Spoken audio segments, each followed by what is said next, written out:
नमस्कार प्यारे बच्चों। राजस्थान सरकार ने एक वैकेंसी निकाली है जो बहुत ही शानदार वैकेंसी है। इस वैकेंसी पर मैं संपूर्ण विस्तार से चर्चा करने वाला हूं, तो आप जरूर देखें इस वैकेंसी। और राजस्थान सरकार ने सबसे शानदार वैकेंसी है जो बहुत ही इंपॉर्टेंट है। वैकेंसी निकाली है राजस्थान सरकार ने, राजस्थान पशु परिचारक भर्ती 2023, यानी ये वैकेंसी राजस्थान सरकार ने निकाली। इस वैकेंसी पर अपन सारी चर्चा करेंगे कि वैकेंसी में क्या क्या पैटर्न है। इस वैकेंसी के अंदर टोटल जो सरकार ने पद निकाले हैं वो 5,934 पद हैं टोटल पद।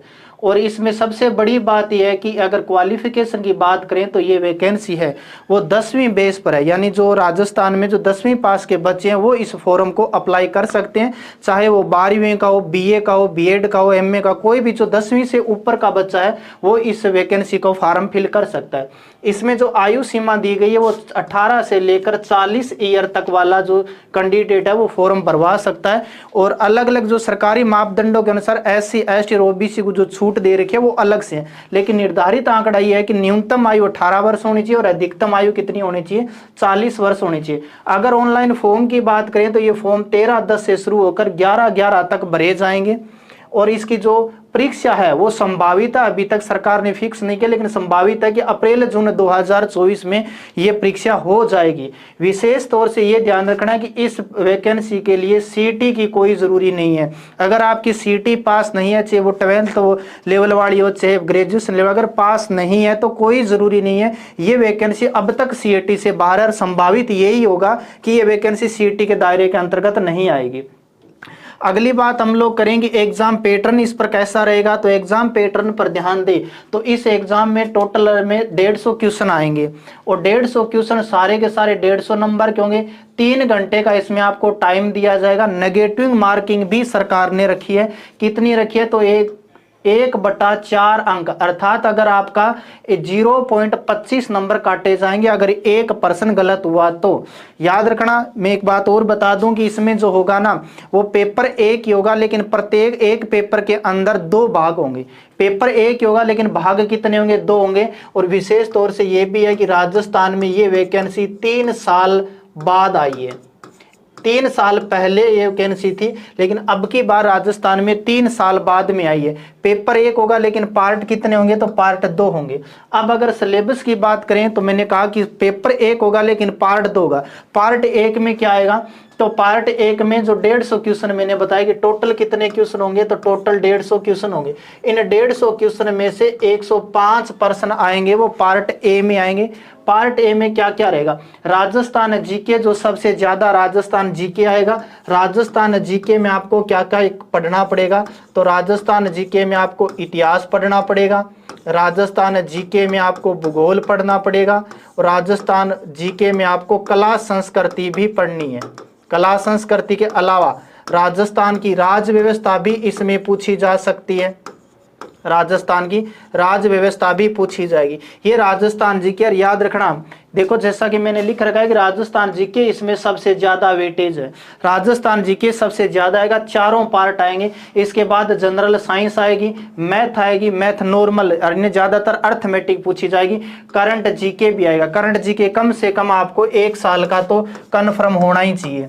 1 साल का करंट जीके भी इसमें पूछा जाएगा। हो सकता है कि जो इंडिया लेवल का जीके, हिस्ट्री हो गई, पॉलिटिकल हो गई, ज्योग्राफी हो गई, है ना, या फिर इको के 1-2%, यानी सामान्य ज्ञान में अगर इंडिया लेवल का भी आया तो नॉर्मल आएगा, ज्यादा टफ वाली बात नहीं है। ये सारा मैटर पार्ट नंबर में होगा। 150 में से 105 क्वेश्चन आएंगे। अगली बात, अगर पार्ट बी की बात करें ना, तो पार्ट बी में 150 में से 105% तो आ गए पार्ट ए में, है ना, और बाकी जो बच गए 45 क्वेश्चन वो आएंगे पार्ट बी में। पार्ट बी में क्या क्या सिलेबस रहेगा? तो पशुपालन, हालांकि ये एक प्रकार से जीके ही समझ लो, ये लगभग तो भूगोल की टॉपिक है, ये भूगोल में आपको मिल जाएंगे। पशुपालन में ए देखो, भाग बी में क्या आएगा? पशुपालन। पशुपालन में राजस्थान में जितने भी प्रकार के पशु पाए जाते हैं उनकी नस्लें, चाहे वो गाय की हो, भेड़ की हो, भैंस की हो, बकरी की हो, ऊंट की हो, घोड़ा की हो, कुक्कुट में, सबकी आएगी नस्लें।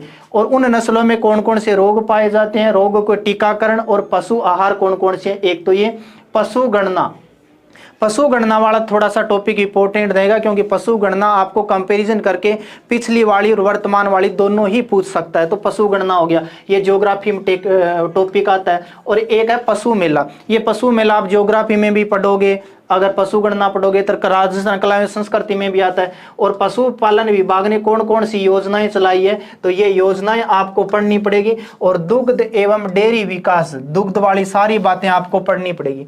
अब इसमें थोड़ी सी एक चीज याद रखना, अगर आपका पार्ट ए में अगर 105 में से 100 क्वेश्चन सही है तो काम चलेगा, लेकिन पार्ट बी में आपको 45 के 40% नंबर आपको लाने पड़ेंगे। अगर पार्ट बी में अगर आप 40% नहीं लेके आना तो इसका मतलब आप परीक्षा में फेल है, पास नहीं है। 40% का क्या मतलब हुआ कि टोटल अगर 45 क्वेश्चन है तो 40 का अगर आप प्रतिशत निकालोगे तो आपके सामने आएगा, कितने आएगा, 9 और 5, 9 और 2, तो ये हो गया 18। यानी आपको पार्ट बी में 18 नंबर लेने पड़ेंगे। अगर 18 नंबर आपके नहीं आए ना तो इसका मतलब आप इस परीक्षा के लिए पास नहीं होंगे। 18 नंबर पार्ट बी में आपके जरूर आने चाहिए। अगर आपने मान लो कि पार्ट ए में 105 नंबर ले आए और पार्ट बी में आपके 15 नंबर है तो आप परीक्षा में फेल है, पास नहीं होंगे। अगर पार्ट बी में आपको 18 नंबर लेके ही आने पड़ेंगे, ये सबसे इंपॉर्टेंट चीज है इस भर्ती की। अगली बात करें तो आप याद रखना, ये 4th ग्रेड वैकेंसी होगी, है ना। इसमें अगर जैसे ही आप अगर जॉब लगते हो तो जो पहला प्रोविजनल पीरियड होता है यानी शुरुआत के 2 साल, इसमें जो सैलरी मिलेगी ना वो कितनी मिलेगी, इसमें जो सैलरी मिलेगी वो मिलेगी प्रारंभिक 2 सालों में 12,400 रुपये, 12,400 मिलेगी। जैसे ही 7वां वेतन लगेगा तो आपकी सैलरी बढ़ जाएगी। 7वें वेतन के बाद 16,804 से लेकर 65,000 तक की सैलरी मिल सकती है। इसमें प्रारंभिक जो शुरुआत के 2 वर्ष है उसमें आपको 12,400 ही मिलेगी।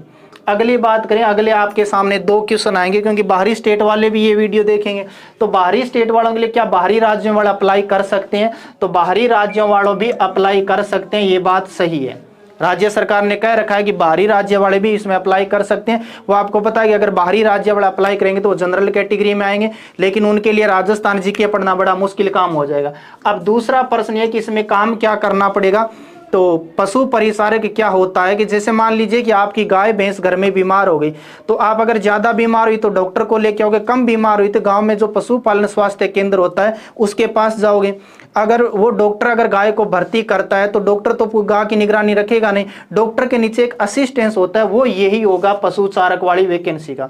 और ये सबसे अच्छी वैकेंसी है।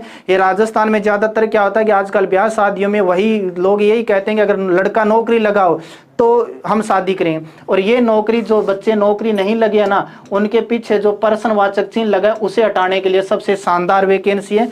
तो आप देख लेना, आपको इस मेरे हिसाब से आप सबसे फार्म भरवाना, अच्छी वैकेंसी है। और जो भी आपके सवाल जवाब है तो नीचे कमेंट कर देना, मैं कमेंट में आपके आंसर दे दूंगा। जय हिंद, जय भारत।